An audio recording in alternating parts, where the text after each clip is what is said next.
안녕하세요. 엔타임 강사 연입니다. 오늘 예언서 특강 3강은 이제 성경 예언서에 대한 기본 이해 세 번째 시간을 갖도록 하겠습니다. 요 기본 이해는 이제 총론에 해당하는 이제 시간이고 이제 또 강론을 또 이렇게 살펴보는 시간을 갖도록 하겠습니다. 하여튼 지난 시간에 그 예언서의 가장 중요한 이제 전달 내용은 이제 하나님의 내 언약이라고 말씀을 드렸습니다. 하나님의 내 언약은 여인의 후손, 메시아, 구원자, 그죠? 그러니까 예수 그리스도라고 하는 이제 부분이 이제 하나님 내 언약의 어떤 중심 내용이라고 이렇게 말씀을 드렸습니다. 근데 또 이제 오늘 살펴볼 이제 내용은 이제 요 하나님의 내 언약이 있게 한 원인 제공자이면서 이제 하나님의 언약이 성취됨에 있어서 그 방해자로서의 사단과 사단의 후손에 대한 또 이해를 우리가 예언서를 통해서 해야 한다라고 하는 겁니다. 그래서 예언서를 통해서 이제 사단에 대한 정보와 지식이 확대되는 과정을 또한 이해를 해야 한다라고 하는 거죠. 그렇게 보면은 사단의 멸절은 예언서의 중요한 메시지라고 하는 겁니다. 그죠? 그래서 사단에 대한 최종 메시지는 뭐냐? 결국 하나님은 하나님 아들에게 권세를 주어서 사단을 심판하실 것이다라고 하는 겁니다. 그러니까 하나님의 내 언약의 당사자이신 그 하나님의 아들께서 곧 예수 그리스도죠. 그 아들께서 이제 사단과 그의 그 후손 그들을 다 이제 박살 내실 것이다. 심판하실 것이다라고 하는 것이 이 예언서의 중요한 메시지라고 하는 겁니다. 그래서 우리가 예언서를 통해서 사단의 존재에 대한 그 파악, 그 사단의 존재가 점점 어떻게 알려졌는지에 대한 부분, 그리고 사단의 후손인 적그리스도에 대한 그러한 부분, 그리고 적그리스도의 제국과 또 멸망, 그리고 역사 속에서의 사단의 제국, 그러니까 6개의 제국이 대표적으로 사실 역사 속에 나타난 다 제국들은 다 나라들은 다 사단에게 속한 그러한 나라다. 근데 여기에 이제 대표적인 그 6개국과 또 마지막에 나타날 한 개국해서 7개의 제국으로 이렇게 저렇게 어떻게 대표되는 그러한 이제 사단의 제국으로 대표가 되었죠. 그래서 마지막에 나타날 사단의 7머리의 통합 제국으로서의 적그리스도의 제국, 그러니까 사단의 후손인 아들인 그 적그리스도의 그 제국에 대한 이해도 우리가 또한 해야 된다라고 하는 겁니다. 그래서 이 그 적그리스도는 바벨론을 이제 사단의 본부로 바벨론은 이제 사단의 본부라는 것을 또 파악을 해야 된다. 예언서를 볼 때에 바벨론의 사단의 본부를 사단이 세웠다. 그리고 그곳에 처음 인간의 제국을 시작해서 제국과 종교가 바벨론으로부터 시작이 되었다. 하나님에 대한 반항이 바벨탑을 쌓는 등 이제 하나님의 대한 반항이 본격적으로 인간 세계에 이제 사단의 어떤 조종에 의해서 이루어진 것이다. 그래서 바벨론 제국, 니무롯, 함무라비 바벨론 제국, 느부갓네살 바벨론 제국, 그리고 마지막에 적그리스도의 제국의 어떤 수도로서의 바벨론 제국을 잘 이해를 해야 한다라고 하는 것입니다. 그래서 이제 본어에 들어가서 이제 인류사와 함께한 사단의 방해 사역의 어떤 출발을 보도록 하겠습니다. 그러니까 사역은 굉장히 좋은 말이기 때문에 활동이라고 해야 되겠죠. 약간 그 중립적인 언어, 방해 활동인 어떻게 사단은 방해 활동을 시작했는가라고 하는 거죠. 그래서 이제 그 하나님께서는 이제 여자의 후손이 사단과 사단의 후손을 박살낼 것이라고 처음부터 이제 말씀으로 선포하셨다라고 하는 겁니다. 창세기 3장 15절 내가 너로 여기서 너라고 하는 것은 뱀 이제 사단을 의미하는 거죠. 내가 너로 여자와 원수가 되게 하고 너의 후손도 여자의 후손과 원수가 되게 하리니 여자의 후손은 내 머리를 상하게 할 것이요 너는 그의 발꿈치를 상하게 할 것이니라 하시고 그렇죠. 여기서 우리가 오늘 주목해야 되는 거는 이 부분입니다. 그러니까 너의 후손 누구예요? 사단의 후손이 이제 그 역사 가운데 등장한다라고 하는 겁니다. 이 부분이 굉장히 오늘의 초점이라고 할 수 있겠습니다. 그러니까 사단과 사단의 후손, 그러니까 그 여자의 후손이 요 사단의 머리를, 너의 머리를 박살낸다. 요 사단의 머리를 박살낼 것이라고 이렇게 말씀하셨고, 또 이제 이러한 이제 그 사단의 후손을 여자의 후손이 또한 박살낼 것이다라고 하는 것이 또 이렇게 기록이 되어 있는 거죠. 그렇기 때문에 이제 너의 후손의 오늘 굉장히 사단은 좀 이미 아시잖아요. 너의 후손의 이 부분도 굉장히 그 초점을 두어서 이제 이 존재가 사단과 사단의 후손이 역사 속에서 어떻게 인간을 파멸시키고자 하는 노력이라든가 이런 부분들을 예언서를 통해서 우리가 좀 알아야 되겠죠.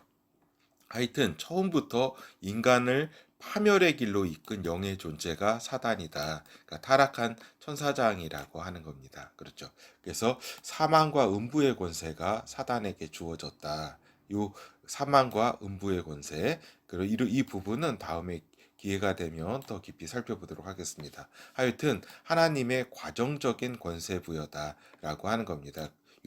그 사망과 음부의 권세를 부여하신 하나님의 과정적 권세 부여고, 이 권세도 하나님 아들께서 예수 그리스도께서 십자가에서 승리하심으로 사망과 음부의 권세도 무력화되었다라고 하는 겁니다. 그러나 세상 끝날까지 인간을 거짓으로 유혹과 미혹하여서 이제 하나님의 이제 자기가 받을 심판 가운데 인간도 같이 끌고 들어간다라고 하는 겁니다. 그렇죠. 그래서 사망과 음부의 이제 권세가 완전히 무력화되었지만 이제 사람을 속여서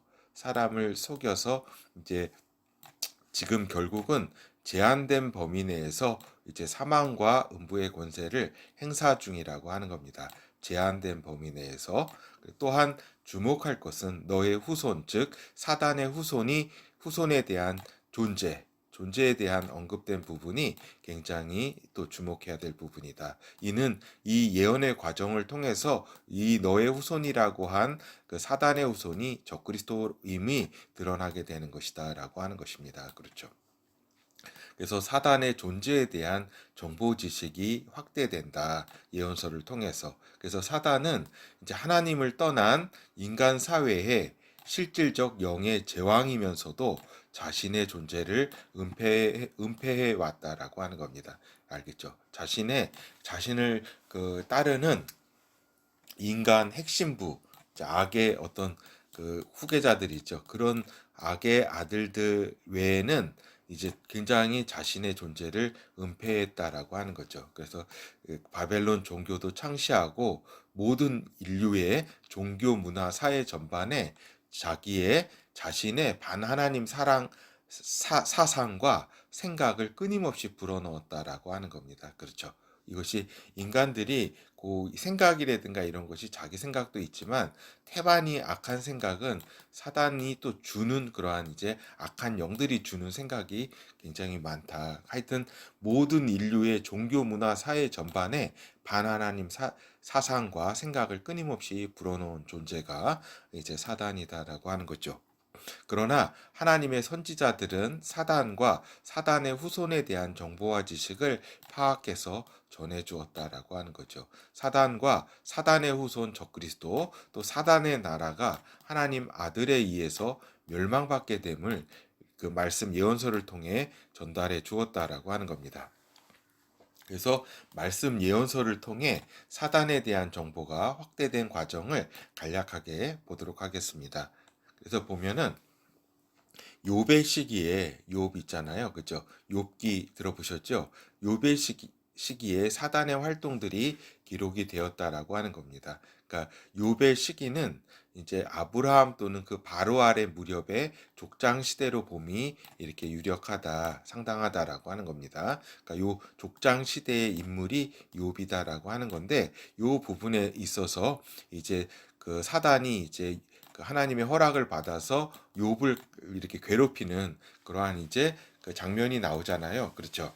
그래서 그 모세의 기록 이전에 사단의 실존과 행위에 대해서는 아담 이후로 이제 구전되어 오다가 이때 이 욥의 이야기도 이제 구전 또는 다른 언어로 기록되어 오다가 후대 대략 모세 시대가 이제 이 히브리 문자 형성기이기 때문에 이 시대에 이제 뭐 정리되었을 것으로 본다라고 하는 겁니다. 욥기가 그렇죠. 욥기가 이렇게 이제 다른 언어로 정리된 거 되어서 내려올 수도 있고 구전대에서 내려올 수도 있는데 대략 모세 시대에 기록은 된 것이다라고 봄이 상당하다라고 하는 겁니다. 그렇죠. 그래서 모세는 홍수 이전의 네피림에 대한 또 이야기와 홍수 이후의 첫 제국 바벨론 제국 니무롯 이야기를 전해 주었다. 창세기를 통해서. 그래서 이제 이러한 사단을 따르는 이제 세력들, 사단의 아들들이 이제 어떻게 활동하는지에 대한 부분도 이렇게 성경을 통해서 우리에게 알려주고 있다라고 하는 겁니다. 그런데 그 구약의 그 선지서들을 통해서 하고 이제 신약 부분에서 하고는 상당히 많은 차이가 난다라고 하는 겁니다. 요 영의 세계에 대한 그 열림이 상당히 차이가 있는데 또 이렇게 그 구약 시대에 있어서도 이사야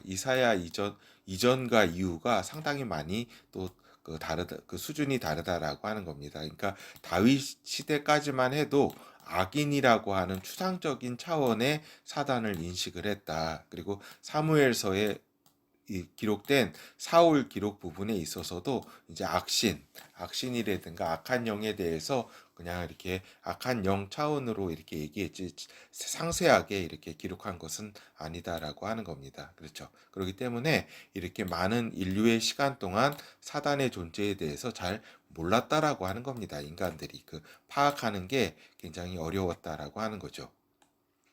근데 이제 선지자들의 사단과 사단의 후손에 대해서 알림이 있었다. 그래서 우리가 오늘 대표적으로 이사야, 에스겔, 다니엘 요를 비롯한 몇 분의 이런 선지자들의 그를 통해서 이렇게 사단과 사단의 후손에 어떻게 그러한 정보와 지식이 알려졌는지 우리가 살펴보겠습니다. 먼저 이제 이사야 선지자는 이제 바벨론 그 당시에 이 인간 세계에 바벨론 왕의 심판을 예언하면서 바벨론 제국의 왕, 그 영의 바벨론 왕인 사단에 대한 정보를 같이 주고 있다라고 하는 겁니다.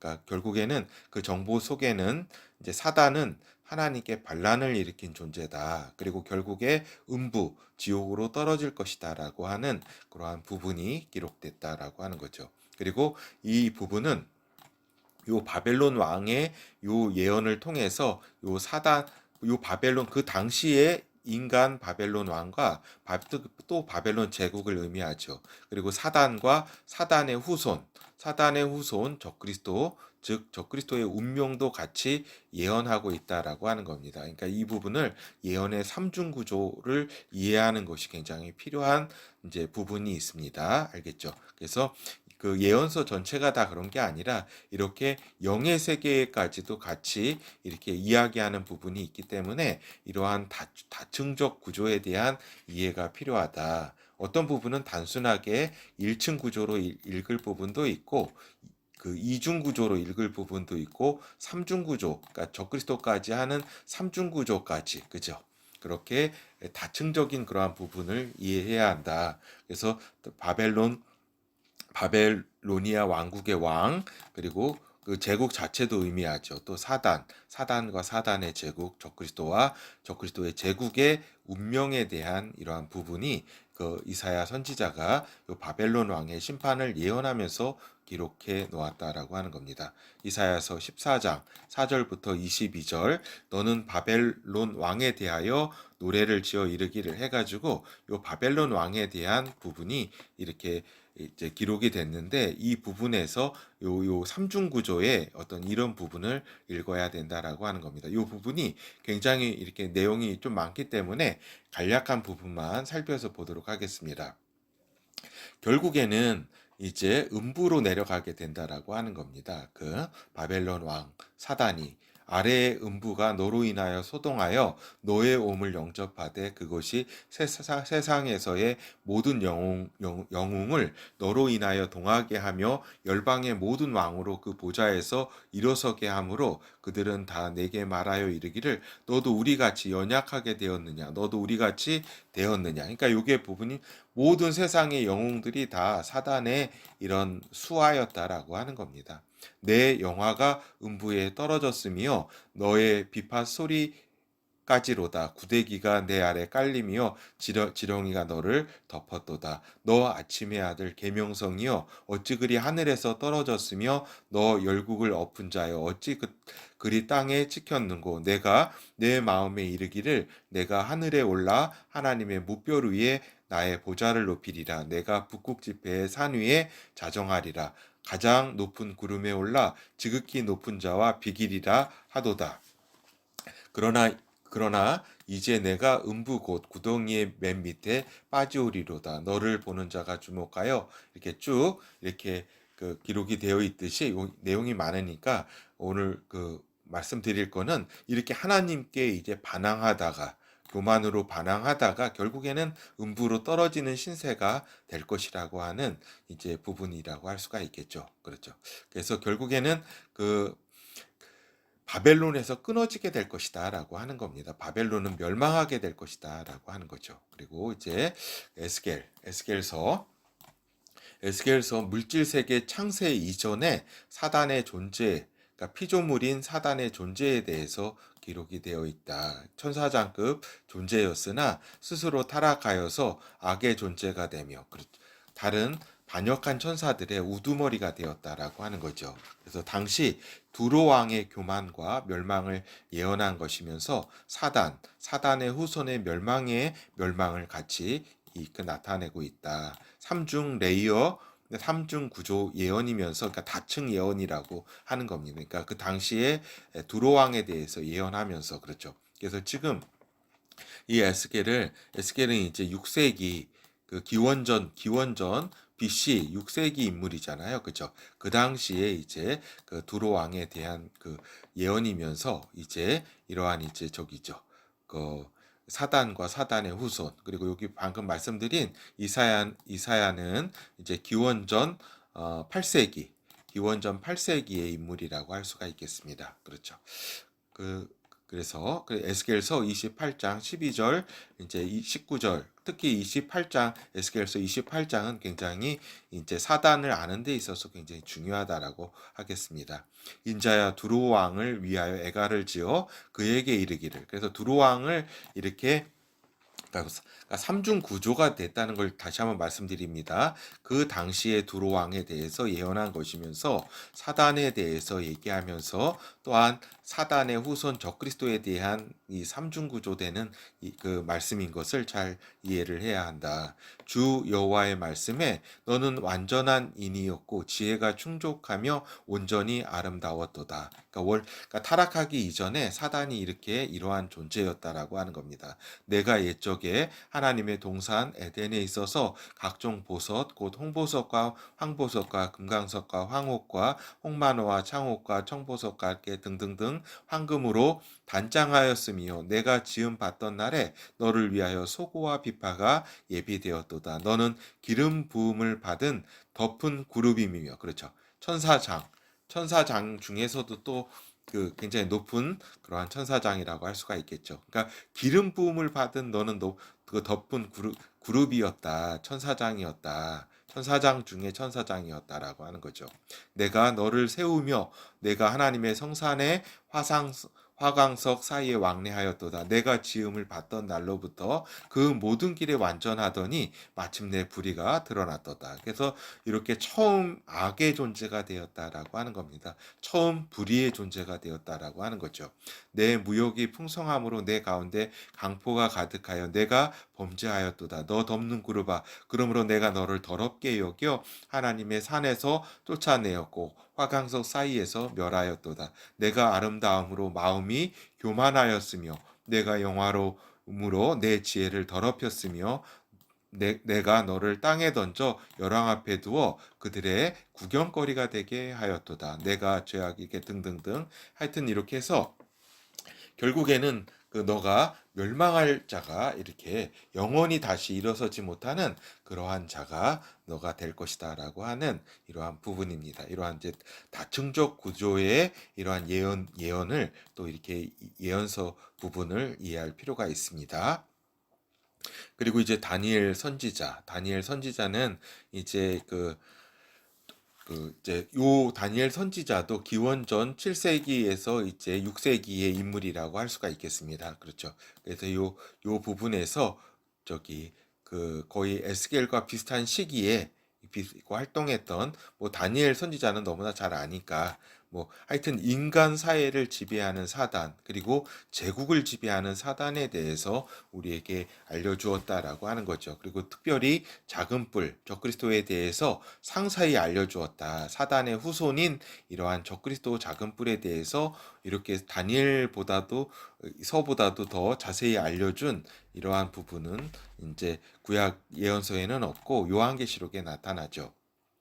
하여튼 요 적그리스도는 마지막 때에 나타나 자신의 제국을 세울 것이며 성도들을 괴롭힐 사단의 아들이라는 점, 이러한 점이 이제 계시되었다. 그래서 다니엘서를 통해서 적그리스도에 대한 존재와 행위에 대한 여러 정보와 지식을 우리 인류 가운데 전해준 것이다라고 하는 겁니다. 다니엘서 9장 26절에서 27절 이 부분은 뭐 우리 독자님들이라면 뭐 수백 번도 또 들었기 때문에 금방 알 겁니다. 62 일의 후에 기름 부음을 받은 자가 끊어져 없어질 것이며 이 부분은 메시아에 대한 여인의 후손에 대한 이야기고 장차 한왕의 백성이 와서 그 성읍과 성소를 회파하려니와 그의 종말은 이 부분은 이제 한왕 그의 종말은 이 부분은 적그리스도에 대한 이제 정보와 지식이라고 할 수가 있겠죠. 홍수의 엄몰됨 같을 것이며 또 끝까지 전쟁이 있으리니 황폐할 것이 작정되었느니라. 그가 장차 많은 사람으로 더불어 한 일해 동안의 언약을 굳게 정하겠고 그가 그 일의 절반에 제사와 예물을 금지할 것이며 또 잠포하여 미운 물건을 날개에 의지하여 설 것이며 또 이미 정한 종말까지 진노가 황폐케 하는 자에게 쏟아지리라 하였느니라. 그렇죠. 그래서 우리가 다니엘서를 통해서 사단의 후손, 너의 후손이라고 한 창세기 이 부분에 적그리스도 사단의 후손에 대한 정보를 잘 우리에게 알려주고 있는 거죠. 그리고 이제 에스라가 이제 이제 5세인데 이제 이 중에 에스라라는 인물은 이분도 또 상당한 인물입니다. 유대교 어떻게 보면은 모세 그 다음에 이제 유대교의 어떤 거의 저기죠 어떤 신앙을 정립한 에스라 그죠? 바벨론에서 데리고 온 포로를 데리고 와서 다시 한번 율법을 가리킨 그런 인물이죠. 그러니까 어떻게 보면은 에스라의 기록 중에 보이는 사단이 있다라고 하는 겁니다. 그러니까 에스라가 지성주의 끝판왕 아니에요, 그죠? 지성주의 끝판왕 에스라가 사단을 기록하고 있다는 게 굉장히 유의할 점이다라고 하는 겁니다. 역대기상 21장 1절에 사단이 일어나 이스라엘을 대적하고 다윗을 격동하여 이스라엘을 계수하게 하니라. 그렇죠? 여기 역대상 부분 다윗의 이야기 부분에 있어서 다윗을 이렇게 인구를 계산하게 한 계수를 한 그러한 부분에 다윗의 행동이 이제 사단이 격동시켜서 다윗의 마음 가운데 들어가서 이렇게 생각을 주어서 이렇게 저기 한 것이다라고 한 요 사단의 기록이 사단이라고 하는 존재 영의 존재 아니에요. 근데 요 지성주의 끝판왕 에스라가 이 부분을 기록했다는 것도 상당히 우리가 유의할 필요가 있다라고 하는 겁니다. 그렇기 때문에 어떻게 보면 바리새인들은 최고를 누구로 보냐면은 모세를 보고 그 다음에 에스라를 봅니다. 바리새인들은 그 중에 이제 에스라가 사단을 이렇게 또 기록해 놓았기 때문에 사두개파와는 다르게 바리새파 사람들은 영의 세계를 인정하고 또 천사들도 인정하고 하는 그러한 때 그런 거는 또 이렇게 에스라가 사단이라고 한 부분이 또 기록되어 있기 때문에 또 제자들인 파 사람들이 또 그럴 수 있겠죠.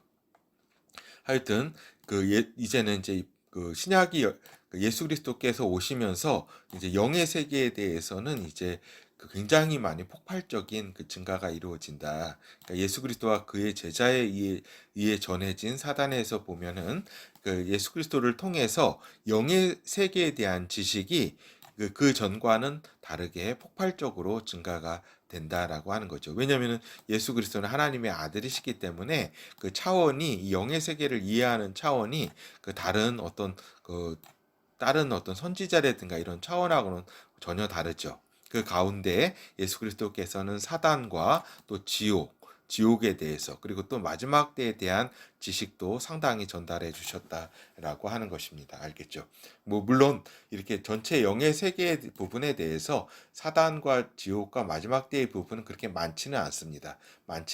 예수 그리스도의 말씀 가운데 많지는 않지만 다른 어떻게 보면은 모든 이러한 지식과 정보를 종합 정리해서 우리에게 전달해 주신 거죠. 그래서 예수 그리스도께서는 세상 임금이 사단이라고 분명히 말씀을 하셨다. 그래서 세상을 지배하는 자, 다스리는 자가 영의 세계에 있어서 사단임을 예수 그리스도께서 명시적으로 딱 말씀을 해 주셨다라고 하는 겁니다. 그리고 또 사단이 하나님 아들 예수 그리스도를 유혹하는 사단의 모습에 대해서 이렇게 말씀해 주셨다라고 하는 겁니다. 그렇죠. 그래서 하나님의 아들이 이제 공생에 시작하기 전에 40일 동안 이제 광야에 이제 훈련을 받는 과정에서 너에게 뭐를 주겠다. 무슨 온 세상을 다 주겠다라든가 뭐 그러니까 돌을 떡으로 만들어 먹어라. 또 그 높은 데서 뛰어내려라. 그럼 세상 사람들이 다 너를 우러러 보겠다고 하는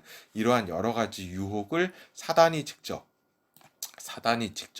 하나님 아들을 이렇게 시험한 거죠. 그렇죠. 그런 이것을 비롯해서 이제 예수 그리스도를 탄생하는 데 있어서 방해하고자 하는 그런 많은 헤롯의 어떤 마음에 들어가서 어린아이를 다 죽인다던가 하는 이러한 내언약의 방해 사역이 이제 사단의 주요 사역이었다라고 하는 것입니다. 알겠죠?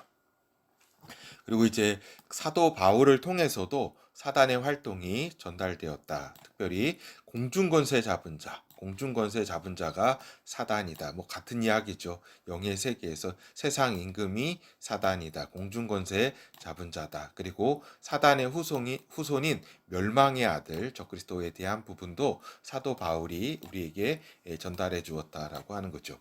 에베소서 2장 1절에서 3절 너희의 허물과 죄로 죽었던 너희를 살리셨도다. 그때에 너희가 그 가운데 행하여 이 세상 풍속을 쫓고 공중의 권세 잡은 자를 따랐으니 곧 지금 불순종의 아들들 가운데서 역사하는 영이라. 그렇죠. 그래서 보면 이 공중 권세 잡은 자 세상 임금 요 사단이 인류 역사에 이렇게 같이 인간을 지배하면서 사망과 음부의 권세를 행사하면서 또 인간 가운데 불순종의 아들들, 그러니까 이 사단의 후손들이라고 할 수가 있겠죠. 그 복수로서의 사단의 후손. 하여튼 요 불순종 아들을 지배하는 영이라 이 얘기입니다. 그렇죠. 이렇게 알겠죠. 뭐 헤롯이라든가 뭐 네로라든가 뭐 하여튼 역사하는 영이다라는 거, 영의 존재라고 하는 겁니다. 전에는 우리도 다 그 가운데서 우리 육체의 욕심을 따라 지내며 육체와 마음에 원하는 대로 하여 다른 이들과 같이 본질상 진노의 자녀였더니, 그러니까 하나님에게 떠난 우리 인간이 모두 이제 진노의 자녀였다. 사단의 어떤 밥이었다, 부하들이었다라고 하는 겁니다. 그 가운데서 예수 그리스도께서 너희를 살리셨다 이 얘기죠. 그러니까 사단의 후손인 멸망의 아들. 그래서 데살로니가 후서 2장 3절에서 4절 누가 아무렇게 하여도 너희가 미혹하지 말라. 그러니까 미혹 당하지 말라.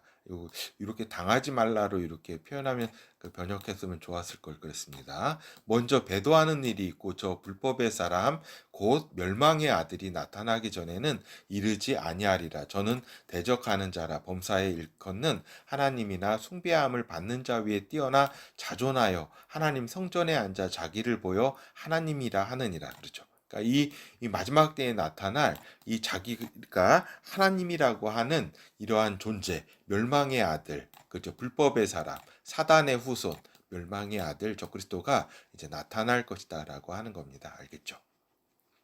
그래서 또한 이제 사도 요한 사도가 또 전한 요한계시록, 예수 그리스도의 계시인 요한계시록을 통해서 사단과 사단의 후손 적그리스도의 또 마지막 때의 활동과 영원한 불못 심판으로 이제 그들이 떨어지게 됨을 전달해 주었다라고 하는 겁니다. 그리고 사단의 후손 적그리스도는 이제 첫째 짐승인 그러한 존재다. 인간으로 예전에 태어나 존재했었지만 다시 무적응에서 올라온 짐승의 존재다. 완전히 그 마육신한 그러한 존재가 적그리스도다라고 하는 겁니다. 그렇죠. 그래서 이제 이것도 다 이제 하나님의 아들을 흉내내고자 하는 사단의 어떤 흉내내기 그런 적이죠. 새로운 것을 할 수는 없고 사단이 이제 그렇죠. 근데 결국에는 이 존재가 이제 요한계시록 20장 1절에서 3절부터 보고 그다음에 10절을 또 보도록 하겠습니다.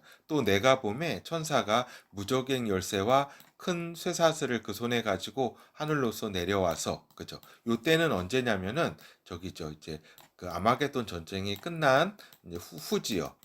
그러니까 예수 그리스도께서 강림하신 이 땅에 강림하신 후에 이렇게 천사가 영의 세계에서 천사가 이 저기를 잡았다. 이제 용을 잡으니 곧 옛뱀이요.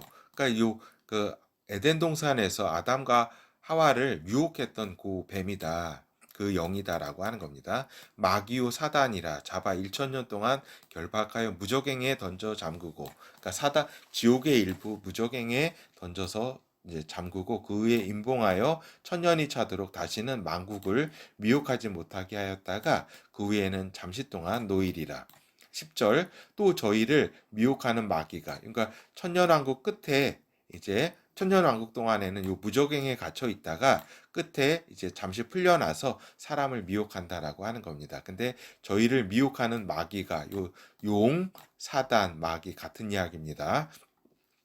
불과 유황 못에 던지우니 거기는 그 짐승과 거짓 선지자도 있어 세세토록 밤낮 괴로움을 받으리라. 그래서 결국에는 이렇게 그 사단과 그의 그 후손 그 짐승과 이런 그 후손들이 다 이제 이제 불과 유황의 불못, 영원한 불못에 다 들어가게 된다라고 하는 겁니다. 이것이 결말이다라고 하는 거죠. 결어를 보도록 하겠습니다. 우리 결어 이제 성경 예언서를 살펴보면서 이제 사단과 사단의 후손의 존재가 인간에게 알려지는 과정도 이런 정보와 지식이 점점 확대되는 과정도 이해를 해야 한다라고 하는 겁니다. 그렇죠? 그래서 우리가 그 사단에 대한 정보를 그렇게 많이 알고 있지는 못합니다. 그러나 우리가 이제 그 성경에 기록된 부분을 우리가 다 마스터하고 그다음에 이 세상을 다 이렇게 살펴보면은 다 이제 인간 전체의 종교 문화 사회가 다 사단에 의해서 이제 지배받고 있고 다 이렇게 노예 생활하고 있는 것을 사단의 노예가 돼서 생활하고 있는 것을 알 수가 있습니다. 하여튼 그리고 오늘 이제 살펴본 사단의 후손, 너의 후손, 창세기 3장 15절에 너의 후손이라고 한 사단의 후손에 대한 존재. 이 후손이라는 이 어휘는 그 어휘 자체가 어떤 언어든지 간에 단수와 복수의 개념이 다 같이 들어있는 용어라고 하는 겁니다. 이거는 어떤 언어든지 다 그렇습니다. 그렇죠. 그래서 요 사단의 후손이라고 한 부분에 있어서 그 단수를 파악하는 게 중요하고 또 복수까지 파악하는 것도 또 중요하다라고 하는 거죠. 어떻게 보면은 집합명사, 그렇죠. 집합명사도 되고 그 다음에 일반 명사도 되고 이렇죠. 여러 가지 부분에 있어서 그래서 단수인 적그리스도를 우리가 파악하고 그 사단의 후손이 어떻게 인류 가운데 알려지게 됐는지에 대해서 예언서를 파악하면서 이렇게 확대된 과정, 정보와 지식이 확대된 과정도 이해를 해야 한다. 그리고 복수, 인류사의 악인들, 또 마지막 때의 악인들, 그죠? 사단의 후손들이라고 표현할 수가 있겠죠. 그럴 때 후손이 이 두 가지의 의미를 다 갖고 있다라고 하는 겁니다. 그렇죠. 결국에는 사단의 후손들이 다 결국에 가장 포괄적인 의미로서는 다 이제 멸망하게 될 인류 멸망하게 되는 그러한 인류를 또 사단의 후손으로 광범위한 가장 최광의로 이해할 수도 있는 부분이다라고 하는 겁니다. 이제 결국에 여인의 후손, 구원자 메시아가 사단과 사단의 후손, 적그리스도와 사단을 따르는 인간들을 박살낼 것이라고 하는 겁니다. 여인의 후손이 이제 사단과 사단의 후손을 결국 박살낼 것이다. 그리고 그 결말은 영원한 불모 심판이라고 하는 그러한 점이다라고 하는 겁니다. 그래서 우리가 예언서를 통해서 그 서에서도 말씀드렸다시피 하나님의 내언약을 파악하고 내언약이 어떻게 예언서 가운데 이렇게 확대되는 과정을 구체화 과정 이 부분이 제일 중요하고 그죠? 이 부분이 얼마나 중요해요. 내언약인 이제 그 여인의 후손 그다음에 메시아 예수 그리스도 이 부분을 파악하는 게 중요하고 또 내언약을 이게 어떤 원인 제공자인 사단 그죠? 사단과 그다음에 내언약의 방해자 인류 역사 가운데 끊임없이 방해한 그러한 하나님의 사역을 방해한 사단의 활동 그다음에 사단의 후손 적그리스도 그리고 결국 바벨론 제국으로서의 그것을 마지막 때에 이루다가 멸망하게 될 것이라고 하는 그 부분까지를 꿰뚫어야지 된다라고 하는 겁니다. 그렇죠. 그래서 좀 길었는데 감사합니다.